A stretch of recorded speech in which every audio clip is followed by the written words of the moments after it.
এইখন ফৰ্ম দেখিছে বন্ধুসকল আপোনালোকে গভৰ্ণমেণ্ট অফ আছাম অসম চৰকাৰ মুখ্যমন্ত্ৰী নিযুত মইনা স্কিম ইয়াত দেখিছে আপোনালোকে 4HS BA BSc BCom and MA MSc MCom BEd first year students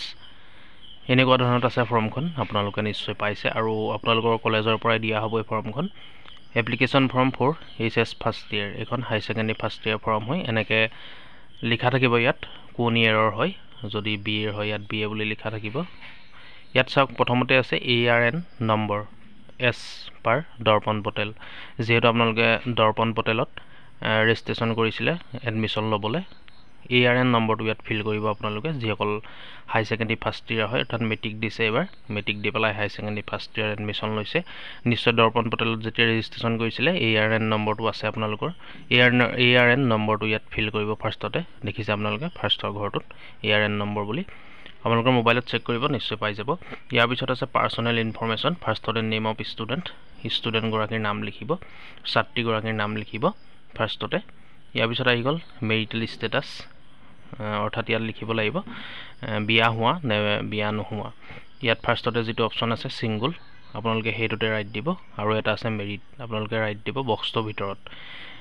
marital ষ্টেটাছটো আপোনালোকৰ সিংগল হ'ব লাগিব যদি আপোনালোকে মেৰিট হৈছে এপ্লাই নকৰাই ভাল যিহেতু এইটো বাল্য বিবাহৰ এগেইনষ্টত এই স্কিমটো লোৱা হৈছে বা এই স্কিমটো মুকলি কৰা হৈছে বাল্য বিবাহৰ এগেইনষ্টত সেইকাৰণে আপোনালোকে যিসকল বিয়া হৈছে বা আপোনালোকে মেৰিট হৈ আছে মেৰিট হ'ল আপোনালোকে এপ্লাই নকৰাই ভাল আপোনালোকে লাভ নকৰিব যদি মেৰিট হয় কথাটো গম পাইছে আপোনালোকে ভালকৈ বুজি পাইছে নিশ্চয় ইয়াৰ ডেট অফ বাৰ্থ 3 নম্বৰ যিটো অপশ্যন আছে ডেট অফ বাৰ্থটো ফিল কৰিব প্ৰথমতে দিনটো দিব তাৰপিছত মাহটো তাৰপিছত ইয়াৰটো ইয়াত লিখাই আছে DD MMYY দেখিছে আপোনালোকে য'ত ডি আছে তাত আপোনালোকৰ তাৰিখটো লিখিব আৰু MMত মাহটো ধৰক ফেব্ৰুৱাৰী হ'ল 02 বুলি লিখিব মাৰ্চ হ'ল 03 তেনেকৈ ইয়াৰ পিছত ইয়াৰটো লিখিব আপোনালোকে কোন চনত জন্ম হৈছিলে 2001 বা 2000 বা 1998 তেনেকুৱা ধৰণৰ যিয়ে হওক আপোনালোকে লিখিব বছৰটো ইয়াৰ পিছত 4 নম্বৰ আছে name of father or mother or guardian আপোনালোকে ফাদাৰ মাদাৰ বা গাৰ্জেন যিকোনো এজনৰ নাম আপোনালোকে লিখিব মা ভাগৰ বা দেউতা ভাগৰ নামটো লিখিব ইয়াৰ পিছত 5 নম্বৰ আহিছে ৰিলিজন আপোনালোকৰ ৰিলিজনটো কি হয় অৰ্থাৎ আপোনালোকৰ ধৰ্ম কি হয় ধৰ্মটো আপোনালোকে লিখিব ইয়াৰ পিছত 6 নম্বৰত আছে মোবাইল নম্বৰটো আপোনালোকে শুদ্ধকৈ দিব দেখিছে আপোনালোকে 6 নম্বৰ যিটো অপশ্যন আছে মোবাইল নম্বৰটো শুদ্ধকৈ ফিল কৰিব ইয়াৰ পাছত 7 নম্বৰটো আছে এড্ৰেছ আপোনালোকৰ এড্ৰেছটো শুদ্ধকৈ দিব ফুল এড্ৰেছ দিব ইয়াত ভিলেজ অৰ টাউনৰ চিটি দেখিছে আপোনালোকৰ যি হয় গাঁও যদি হয় গাঁৱৰ নামটো দিব যদি টাউনৰ হয় আপোনালোকৰ টাউনৰ নামটো দিব চিটি নামটো দিব তাৰপিছত পিন কোড আছে সাইডত পিন কোড নম্বৰটো দিব আপোনালোকৰ পিন কোড কি হয় ইয়াৰ পিছত ব্লকৰ মিউনিচিপালিটি অৰ টাউন কমিটি আপোনালোকৰ কি পৰে যদি ব্লক পৰে ব্লকৰ নাম দিব মিউনিচিপালিটি পৰে মিউনিচিপালিটি দিব আৰু টাউন কমিটি যদি পৰে টাউন কমিটিৰ নামটো দিব ইয়াৰ পিছত পুলিচ ষ্টেচন আপোনালোকৰ পুলিচ ষ্টেচন অৰ্থাৎ PS কি পৰে আপোনালোকে সেইটো দিব পুলিচ ষ্টেচনৰ নামটো আপোনালোকে ফিল কৰিব ইয়াৰ পিছত ডিষ্ট্ৰিক্টটো আপোনালোকৰ ফিল কৰিব ইয়াৰ পিছত 8 নম্বৰটো আছে আধাৰ কাৰ্ড নম্বৰ যদি এভেইলেবল অৰ্থাৎ যদি আপোনালোকৰ আধাৰ কাৰ্ড আছে তেতিয়া দিব আধাৰ কাৰ্ড নাথাকিলে আপোনালোকে আধাৰ নম্বৰটো দিব নালাগে যদি আপোনালোকৰ আধাৰ কাৰ্ড আছে আধাৰ কাৰ্ড নম্বৰটো দি দিব 8 নম্বৰ অপশ্যনটো দেখিছে ইয়াৰ পিছত 9 নম্বৰটো আহি গ'ল নেম অফ LSC অৰ্থাৎ নেম অফ LSC মানে আপোনালোকৰ বিধানসভা সমষ্টি কি পৰে সেইটো আপোনালোকে ফিল কৰিব 9 নম্বৰ ঘৰত আপোনালোকৰ বিধানসভা নামটো দি দিব ইয়াৰ পাছত আছে এডুকেশ্যনেল ডিটেইলছ আপোনালোকে এডুকেশ্যনেল ডিটেইলছখিনি আপোনালোকৰ ফিল কৰিব ফাৰ্ষ্টতে আছে 1 নম্বৰতে name of the institution from which pass অৰ্থাৎ আপোনালোকে কোনটো ইনষ্টিটিউশ্যনৰ পৰা পাছ কৰিছে অৰ্থাৎ আপোনালোকে কোনখন স্কুলৰ পৰা বা কোনখন কলেজৰ পৰা আপোনালোকে পাছ কৰিছে তাৰ নামটো দিব লাগিব আপোনালোকে যদি আপোনালোকৰ ফাৰ্ষ্ট ইয়াৰৰ ছাত্ৰী এপ্লাই কৰি আছে যদি ফাৰ্ষ্ট ইয়াৰ ছাত্ৰী হয় ধৰক এবাৰ ফাৰ্ষ্ট ইয়াৰ এডমিশ্যন লৈছে তেন্তে স্কুলখনৰ নামটো দিব কোনখন স্কুলৰ পৰা পাছ কৰিছে আৰু যদি আপোনালোকৰ কোনোবা হাই ছেকেণ্ডেৰী পাছ কৰি পেলাই BA এডমিশ্যন লৈছে BA কাৰণে এপ্লাই কৰিছে তেন্তে আপোনালোকৰ হাই ছেকেণ্ডেৰী কলেজখনৰ নামটো দিব ইয়াৰ পিছত 2 নম্বৰটো আছে লাষ্ট এক্সামিনেশ্যন পাছ যদি আপোনালোকে মেট্ৰিক পাছ কৰি পেলাই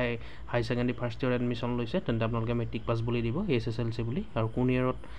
আপোনালোকে পাছ কৰিছিলে অৰ্থাৎ কোন চনত আপোনালোকে পাছ কৰিছিলে চনটো দি দিব ইয়াত যিটো ইয়াৰ আছে সেইটোত চনটো আপোনালোকৰ ফিল কৰিব তাৰপিছত ৰোল নং আছে আপোনালোকৰ ৰোল নংটো চাই ল'ব এডমিট কাৰ্ডত লাষ্ট যিটো আপোনালোকৰ এক্সাম দিছিলে লাষ্ট যিখন এডমিট কাৰ্ড আছিলে এক্সামৰ আপোনালোকৰ তাত লিখা থাকিব আপোনালোকে চাই ল'ব যদি আপোনালোকে মেট্ৰিক দিছিলে লাষ্ট যদি এতিয়া যদি আপোনালোকে ফাৰ্ষ্ট ইয়াৰত এপ্লাই কৰি আছে বা ফাৰ্ষ্ট ইয়াৰ এডমিশ্যন লৈ এপ্লাই কৰিছে আপোনালোকে তেন্তে মেট্ৰিকত আপোনালোকৰ ৰোল নং কিমান আছিলে ৰোল নংটো দিব লাষ্ট এক্সাম যিটো দি আপোনালোকে এডমিশ্যন ল'লে লাষ্ট এক্সাম তোৰ এডমিট কাৰ্ডখন চাই ল'লে আপোনালোকে ৰোল নংটো গম পাব নিশ্চয় ইয়াৰ পিছত 3 নম্বৰটো আছে name of institution currently enrol in, অৰ্থাৎ এতিয়া আপোনালোকে কোনটো ইনষ্টিটিউশ্যনত বা কোনখন কলেজত আপোনালোকে পঢ়ি আছে বৰ্তমান সেই কলেজখনৰ নামটো আপোনালোকে ইয়াত দিব, যিটো 3 নম্বৰ অপশ্যন আছে name of institution currently enrol in. ইয়াৰ পাছত C নম্বৰকেইটা আহিছে বেংক ডিটেইলছ, আপোনালোকে দেখিছে C নম্বৰ যিটো ভাগ আহিছে